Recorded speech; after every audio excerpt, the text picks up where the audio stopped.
Hey, how you doing? This is Adam Post, publisher of more than 1,000 comic books and marketing expert covering colleges panic as DEI gets dismantled on campuses nationwide.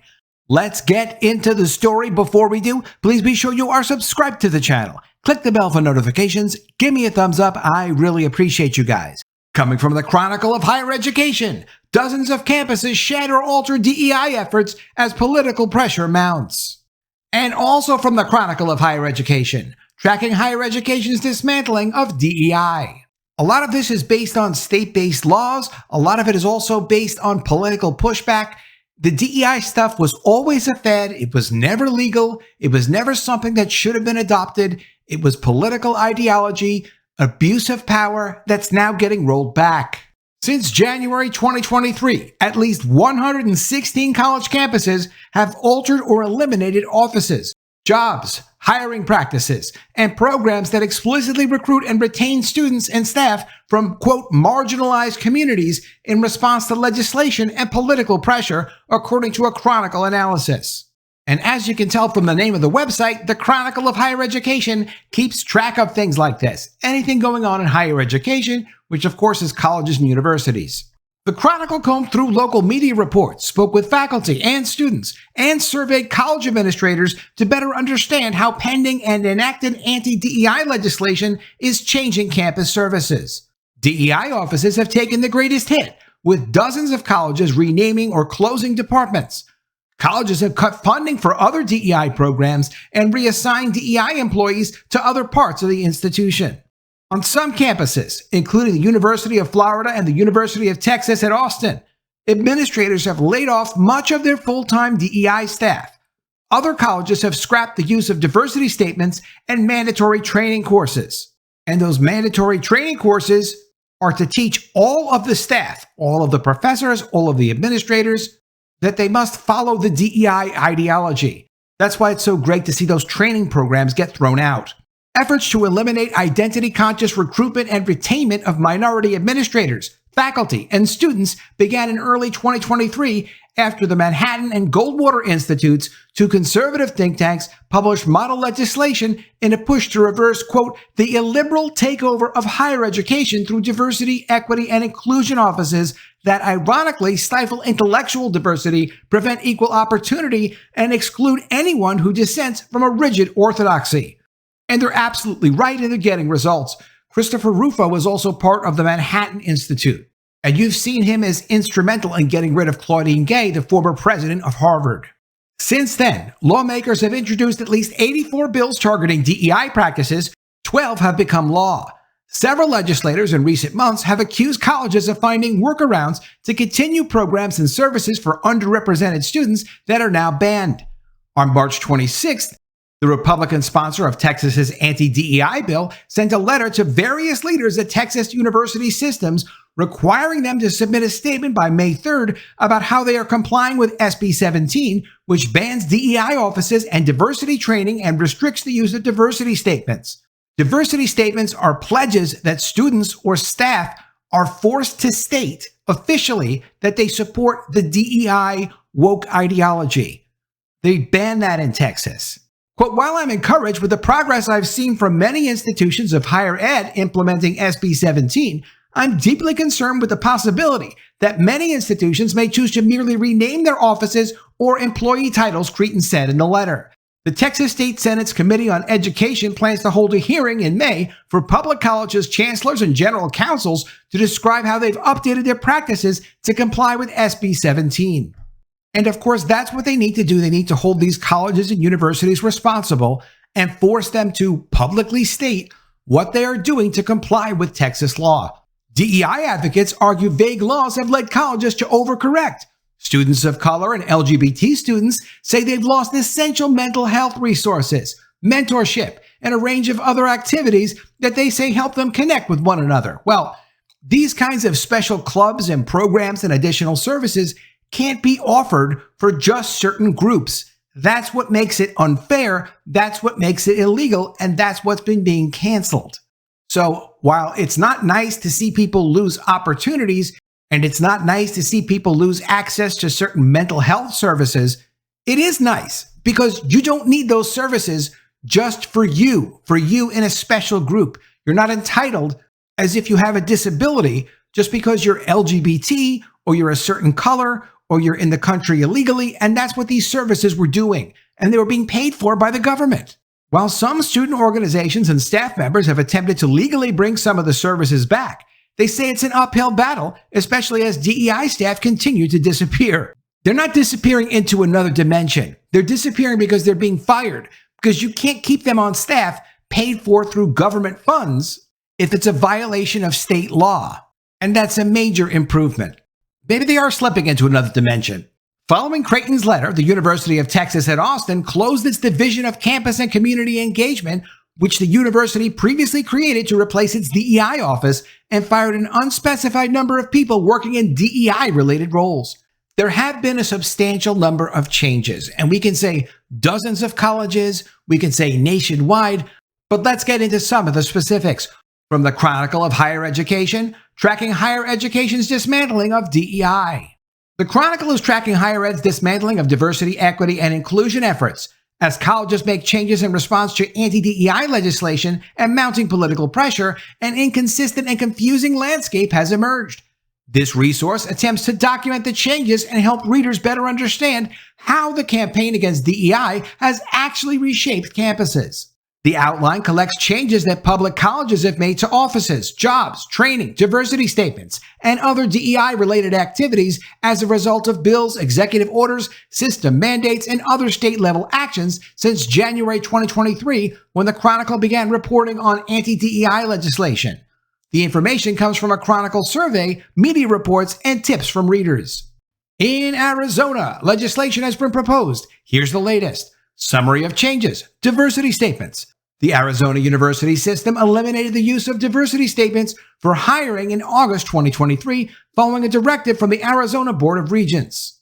In Florida, in 2023, Governor Ron DeSantis signed Senate Bill 266 and House Bill 931 into law, banning DEI offices, the use of diversity statements, and identity-based preferences in hiring at public colleges. Identity-based preferences in hiring? It's that racially discriminatory.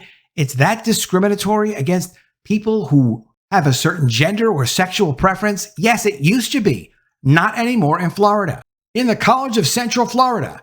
Details. The College of Central Florida eliminated its Diversity and Inclusion Committee and changed the title of the Director of Diversity and Inclusion to the Director of Compliance and Planning. Florida International University. Summary of changes. Offices. Details. Florida International University eliminated its Division of Diversity, Equity, and Inclusion. Florida State University. Summary of changes. Jobs, offices, other DEI-related activities. Florida State University eliminated its Equity, Diversity, and Inclusion Office, changed 3 roles in its Human Resources Department, eliminated a DEI mini-grant program, and eliminated funding for memberships to DEI organizations and subscriptions to DEI publications. New College of Florida. Summary of changes. Other DEI-related activities. New College of Florida has shut down its Gender Studies program, following a directive from its Board of Trustees. In the Seminole State College. Seminole State College changed the title of its Associate Vice President for Diversity, Equity, and Inclusion to the Associate Vice President for Organizational Culture and Strategy Title IX Coordinator. At the University of Florida. The University of Florida eliminated its Office of the Chief Diversity Officer, terminated 13 full-time DEI employees, eliminated all DEI-related roles, and reallocated $5 million in DEI-related funds. The University of North Florida eliminated its Office of Diversity and Inclusion, eliminated all centers under the Office of Diversity and Inclusion, including the Intercultural, Interfaith, LGBT, and Women's Centers, and reassigned any DEI-related jobs. The University of South Florida eliminated its Office of Diversity and Inclusion. Valencia College separated its Peace and Justice Institute from the college and halted certain faculty development workshops indefinitely. In Idaho, in 2024, Governor Brad Little signed Senate Bill 1274 into law, banning the use of diversity statements in hiring and admissions at public colleges. All full-year public colleges in Idaho eliminated the use of diversity statements in hiring in May 2023, following a directive from the Idaho State Board of Education. And in Iowa, Iowa State University renamed a curricular requirement from U.S. diversity to U.S. cultures and communities. In Missouri, the University of Missouri system eliminated the use of diversity statements in hiring in March 2023. In North Carolina, in 2023, Governor Roy Cooper, a Democrat, vetoed Senate Bill 364, but the North Carolina General Assembly overrode the governor's veto, banning the use of diversity statements and mandatory DEI training. It went into effect in December 2023.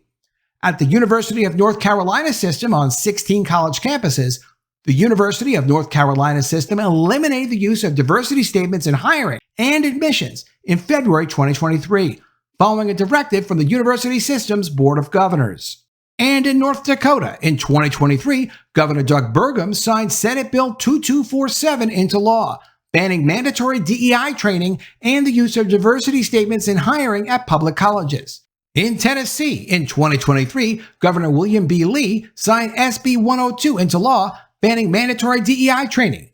At Austin Peay State University, they created a divisive concepts complaint form. At East Tennessee State University, they changed the training about identifying and preventing discrimination and harassment in the workplace from mandatory to optional.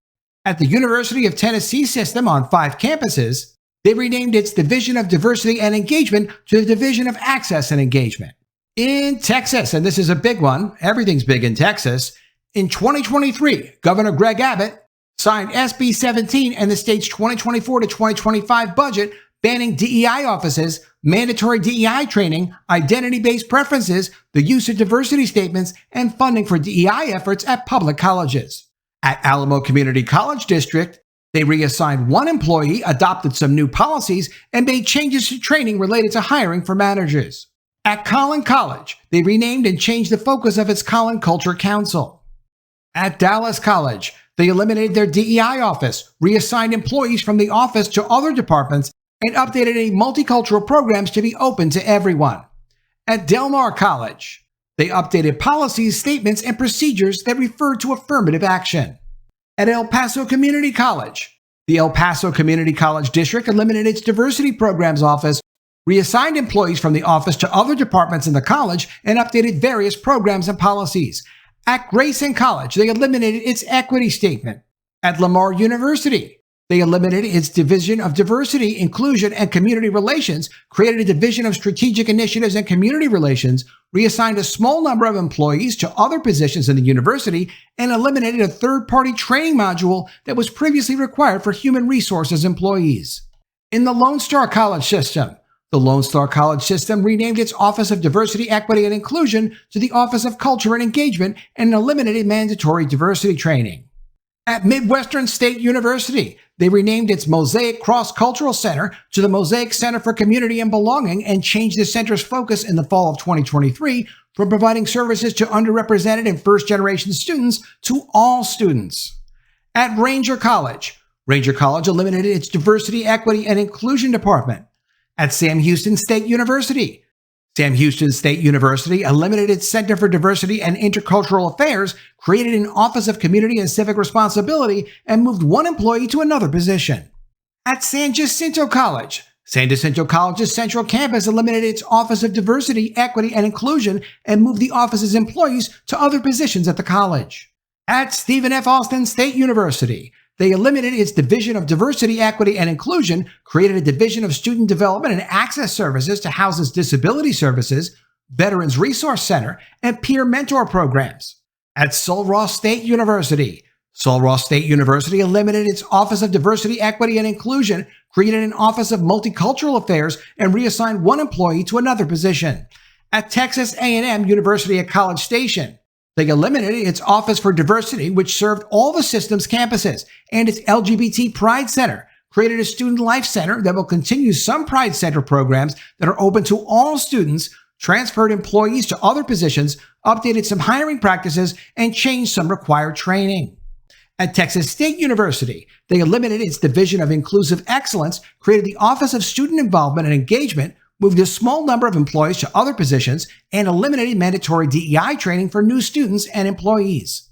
At Texas Tech University, they eliminated its Division of Diversity, Equity, and Inclusion, renamed its Black Cultural Center to the Student Enrichment Center, created a Campus Access and Engagement Office to house other programs for faculty, staff, and students, moved some programs from the eliminated office into other divisions like Enrollment Management, student life and academic innovation and student success, and transitioned employees to other positions at the university.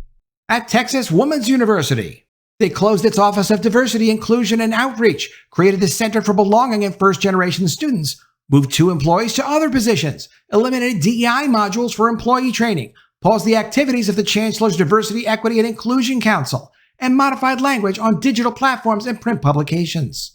At the University of Houston, they eliminated its Center for Diversity, Equity, and Inclusion and its LGBT Resource Center, created a Center for Student Advocacy and Community, moved 5 employees to other positions, and eliminated more than 40 DEI-related programs with identity-based hubs, student housing and residential life, counseling and psychological services, and university career services. At the University of Houston downtown, they eliminated its Student Center for Diversity and Inclusion, created a Center for Student Advocacy and Community, transitioned employees to other positions, eliminated training on topics like inclusive language, microaggressions, and Trans 101, and reorganized services for pregnant and working students, student organizations, and a mentoring program under the new office. At the University of North Texas, they eliminated its Division of Inclusion, Diversity, Equity, and Access, created the Center for Belonging and Engagement, and moved 8 employees to other positions at the university. And in Utah, in 2024, Governor Spencer Fox, a Republican, signed House Bill 261 into law, banning DEI offices, mandatory DEI training, the use of diversity statements, and identity-based preferences at public colleges. Many changes going on at colleges eliminating diversity, equity, and inclusion from their hiring practices and how they interact with their students. Students need to just know that they are equal to everyone else when they get the opportunity to be at the college, and there won't be special services for students based on their race, their gender, or their sexual preferences. Everyone gets treated equally. Let me know what you think of all this in the comments below. Always love to see your ideas. Please be sure you are subscribed to the channel. Click the bell for notifications, give me a thumbs up, and I'll see you again soon with another story. And if I don't see you, I will miss you.